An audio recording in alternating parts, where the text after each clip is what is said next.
আমাকে নিয়ে যাবে তোমাদের রাজ্যে? আমার যে কি আনন্দ হচ্ছে। মায়া মাছ মাছ রূপ ধারণ করে আর রূপাকে তাদের রাজপ্রাসাদে নিয়ে যায়।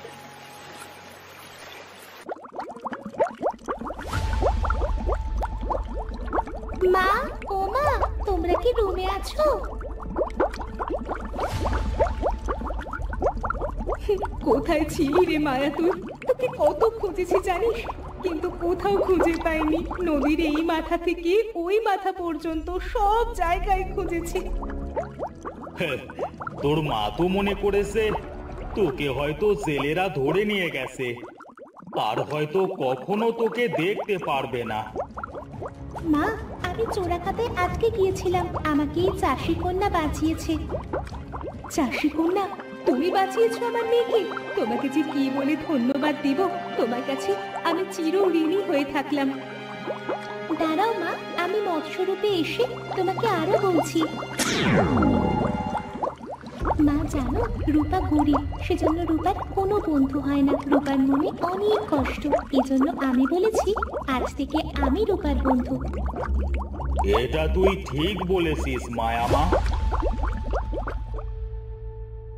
আচ্ছা মা বাবা, আমি আমার বন্ধুকে নিয়ে একটু ঘুরতে যাচ্ছি। ঠিক আছে, যা, তবে পানির ওপরে কিন্তু যাস না। দেখলি তো, এই চাষি কন্যা না থাকলে কত বড় বিপদ হয়ে যেত আজ। মা, রূপাকে আমি আমাদের মৎস্যপুরী আর পানির নিচটা ঘুরে দেখাবো। দাঁড়া মাইয়া, চাষি কন্যা রূপাকে আমি পানির নিচে নিঃশ্বাস নেওয়ার জন্য ব্যবস্থা করে দিচ্ছি। মৎস্যরানী জাদু করে রূপাকে পানির নিচে থাকার ব্যবস্থা করে দেয়।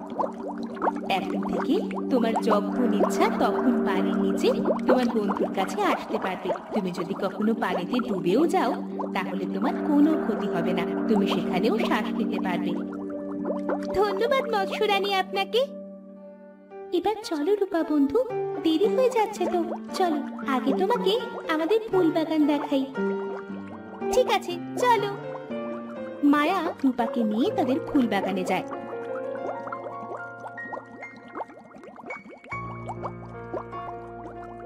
কি সুন্দর এই ফুল বাগানটা, মনে হচ্ছে আমি স্বপ্ন দেখছি। আমাকে চিমটি দাও তো।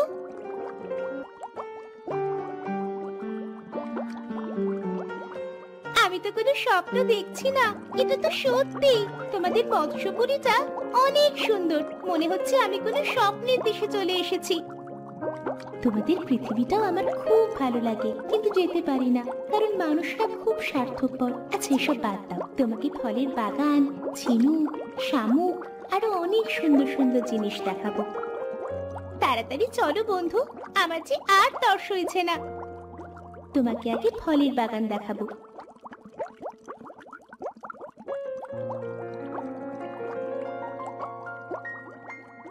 বন্ধু, তোমার যত ইচ্ছা এখান থেকে ফল খাও। এগুলো কেমন ধারা ফল গো? এমন ফল তো আমি আগে কখনো দেখিনি। কি সুন্দর দেখতে, না জানি খেতে কত সুন্দর। রূপা ফল বাগান থেকে অনেক ফল খায়। এরপর মায়া রূপাকে তাদের সমস্ত মৎস্যপুরী ঘুরে দেখায়।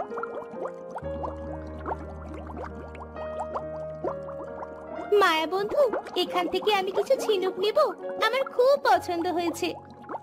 তোমার যতগুলো ইচ্ছে তুমি নিতে পারো বন্ধু। এবার আমাকে বাড়ি যেতে হবে মায়া বন্ধু, অনেক দেরি হয়ে গেছে যে, না জানি বাবা মা কত চিন্তা করছে।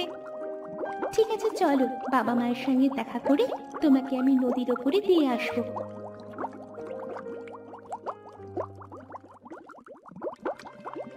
মায়া রূপাকে নিয়ে মৎস্যপুরীতে যায় আর মৎস্যরানীকে বলে, মা বাবা, রূপা চলে যাবে বলছে, তাই তোমার কাছে নিয়ে এলাম দেখা করাতে।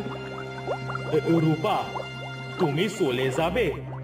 আমাদের রাজ্যে থেকে যাও। না মৎস্যরাজ, বাবা মা হয়তো অনেক চিন্তা করছে। থাকবে না যখন, তখন আমি তোমাকে একটা উপহার দিচ্ছি আমার মেয়েকে বাঁচানোর জন্য। মৎস্যরানী জাদু করে একটা পাতিল নিয়ে আসে।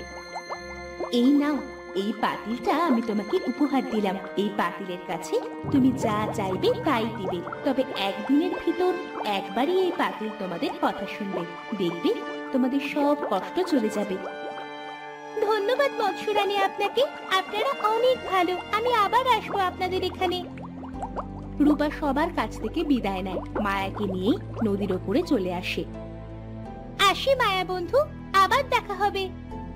টাটা রূপা বন্ধু, আবার এসো কিন্তু। রূপা মায়ের কাছ থেকে বিদায় নিয়ে বাড়ি চলে যায়। গিয়ে দেখে তার মা কাঁদছে। কি হয়েছে মা, তুমি কাঁদছো কেন? কাঁদবো না তো আর কি করব বল? কোথায় ছিলি তুই সারাদিন? আমি আর তোর বাবা মিলে কত খুঁজেছি তোকে। বাবা কোথায় মা? তোর বাবা তোকে খুঁজতে গেছে, এবার বল কোথায় ছিলি তুই? রূপা তার মাকে সব ঘটনা খুলে বলে। তুই সত্যি বলছিস? কই কই দে তো পাতিলটা আমার কাছে। রায়হানা জাদুর পাতিলের কাছে খাবার আর টাকা চায়, সাথে সাথে জাদুর পাতিল খাবার আর টাকা দেয়। সত্যি তো, আমাদের আর কোনো কষ্ট হবে না রে মা, তোর বাবা যে কি খুশি হবে। মৎস্যরানীর উপহারের জন্য রূপারা অনেক বড় লোক হয়ে যায়। রূপা প্রায় মায়ার সঙ্গে দেখা করতে নদীতে যায়। মায়া মাছ হয়ে রূপার সাথে অনেক গল্প করে।